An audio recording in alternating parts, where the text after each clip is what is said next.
नमस्कार साथियों, कैसे हैं आप सभी। आई होप आप सभी अच्छे होंगे, स्वस्थ होंगे, मस्त होंगे। दोस्तों, आज के सेशन के माध्यम से हम जानने वाले हैं कक्षा 6 गणित अभ्यास 12A। दोस्तों, इस एक्सरसाइज के सभी इंपॉर्टेंट क्वेश्चन को हम डिटेल में कवर करेंगे। लेकिन अगर आप सभी चैनल पर नए हैं तो चैनल को भी सब्सक्राइब करें और वीडियो को अपने दोस्तों में भी शेयर करें। चलिए स्टार्ट करते हैं आज की एक्सरसाइज। देखिए, आज की एक्सरसाइज बहुत ही आसान है, क्वेश्चंस आप आसानी से कर सकते हैं। चलिए पहला क्वेश्चन देखते हैं। रिक्त स्थानों की पूर्ति कीजिए।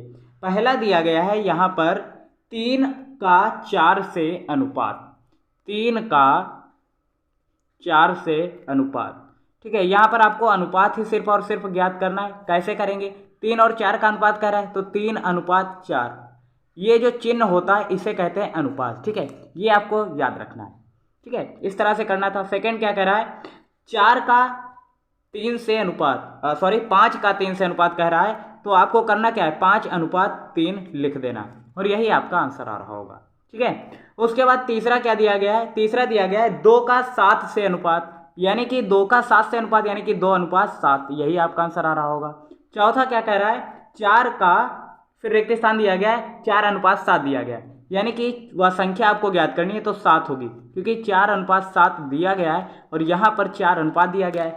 यहाँ पर ब्रैकेट बंद था तो ब्रैकेट के अंदर क्या कौन सी संख्या होगी?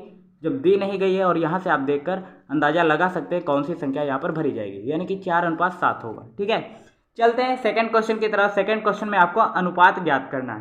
पहला दिया गया है 2 का 5 से, पहला 2 का 5 से दिया गया है, 2 का 5 से अनुपात ज्ञात कीजिए, तो 2:5 आपको लिखना है, सिर्फ यही आपका आंसर आ रहा होगा। सेकंड दिया गया है यहाँ पर 5 का 12 से, तो 5 का 12 से यानी कि 5:12, ये आपको लिखना है। ठीक है, तीसरा दिया गया है यहाँ पर, तीसरा दिया गया है 13 का 75 से, तो आपको 13:75 लिखना है, यही आंसर आ रहा है। ठीक है, चौथा दिया गया है 108 का 125 से, यानी कि 108:125, यही आपको लिखना था। ठीक है, उसके बाद देखते हैं तीसरा क्वेश्चन क्या कर रहा है। चलिए देखते हैं आपकी किताब में तीसरा क्वेश्चन क्या कर रहा है। चलिए यहीं पर देख लेते हैं। आप चाहें तो क्वेश्चन को यहीं पर सॉल्व कर सकते हैं।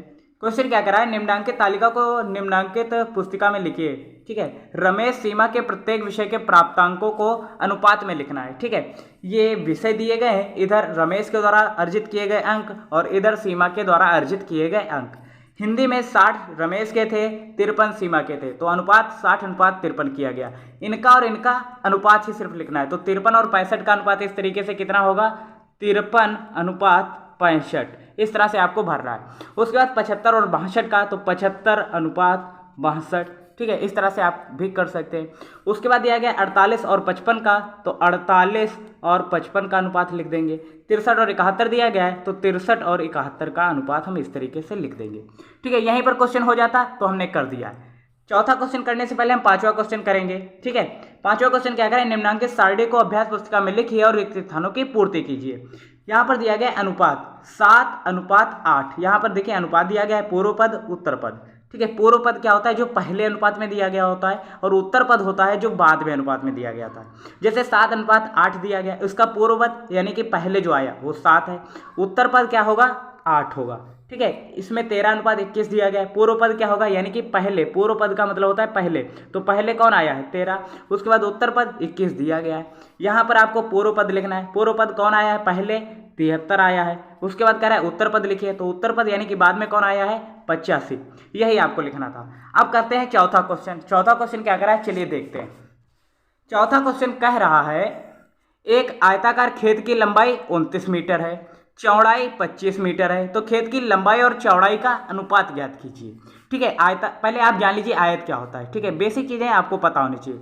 ये होता है आयत, मान लीजिए इसका नाम ABCD है। ठीक है, इसकी लंबाई कितनी दी गई है? 29 मीटर, ये होती है लंबाई यहाँ से यहाँ तक। चौड़ाई कितनी दी गई है? 25 मीटर। ठीक है, ये होती है चौड़ाई। अब कह रहा है खेत की लंबाई व चौड़ाई का अनुपात। लंबाई कितनी दी गई है? 29, चौड़ाई कितनी दी गई? 25, यही अनुपात आ रहा होगा लंबाई और चौड़ाई का। ठीक है, आप चाहें तो चेक कर सकते हैं। पांचवा क्वेश्चन हमने कर ही लिया था। अब देखते हैं छठा क्वेश्चन क्या कर रहा है। निम्नांकित अनुपातों का व्युत्क्रम ज्ञात कीजिए। व्युत्क्रम क्या होता है? व्युत्क्रम होता है, देखिए व्युत्क्रम शब्द का मतलब क्या होता है? इसका मतलब होता है विपरीत, विपरीत या उल्टा। मान लीजिए 1:3 दिया गया है, तो इसका व्युत्क्रम अगर आपको ज्ञात करना होगा तो क्या करेंगे? क्रम बदल देंगे अंकों का तो 3 पहले आ जाएगा, 1 बाद में आ जाएगा। तो ये होता है व्युत्क्रम। इसका व्युत्क्रम कितना होगा, इतना, और 3:1 का व्युत्क्रम कितना होगा, 1:3। आई होप आप सभी को समझ में आया होगा। व्युत्क्रम का मतलब होता है सिर्फ और सिर्फ अंकों का क्रम बदल दीजिए और अनुपात में उसी प्रकार लिख दीजिए। ठीक है, तो चलिए करते हैं। पहला आपका दिया गया 3:14, इसका व्युत्क्रम ज्ञात करना है। तो क्या करेंगे, 14 को पहले लिख देंगे और 3 को बाद में। ठीक है, तो यहाँ पर आपको यहाँ ये भी एक बात पता चल गई, 3 यहाँ पर क्या है, पूर्व पद है, और 14 उत्तर पद है। चूंकि यहाँ पर उत्तर पद जो 14 था वो पूर्व पद बन गया है, और जो पूर्व पद था वो उत्तर पद बन गया है। ये अभी हमने सीखा था। ठीक है, 5वां क्वेश्चन। अब चलते हैं सेकंड क्वेश्चन। यहाँ पर दिया गया 15:17। ठीक है, 15:17, तो इसका व्युत्क्रम करेंगे तो 17 आगे आ जाएगा और 15 पीछे चला जाएगा। उसके बाद तीसरा क्या दिया गया है, 25:37। इसमें अगर व्युत्क्रम करेंगे तो 37 आगे आ जाएगा और 25 बाद में चला जाएगा। चौथा दिया गया 65:67, तो 67 आगे आ जाएगा और 65 पीछे चला जाएगा। यही व्युत्क्रम होता है। ठीक है, आई होप आप सभी को समझ में आया होगा। अब कह रहा है 7वां क्वेश्चन क्या करा है, प्रथम पद और द्वितीय पद आपको ज्ञात करना है। अनुपात दिया गया है 3:7। 3:7 में प्रथम पद क्या होगा, 3, और द्वितीय पद 7। यही आपको लिखना है। कितना आसान है ना, आप कर सकते हैं। उसके बाद 4:11 दिया गया है। इसमें प्रथम पद क्या होगा, 4, और द्वितीय पद 11। उसी प्रकार तीसरा, इसमें 13:27 दिया गया है। तो प्रथम पद क्या कितना होगा, 13 होगा। ठीक है, और द्वितीय पद कितना होगा, 27। इस तरीके से हमने इस एक्सरसाइज के सभी क्वेश्चंस को डिटेल में किया। ये क्लास कैसी लगी आप मुझे कमेंट में बता सकते हैं। मिलते हैं ऐसी नेक्स्ट अमेजिंग वीडियो के साथ, तब तक के लिए जय हिंद, नमस्कार। देखते रहिए SS लाइफ टाइम।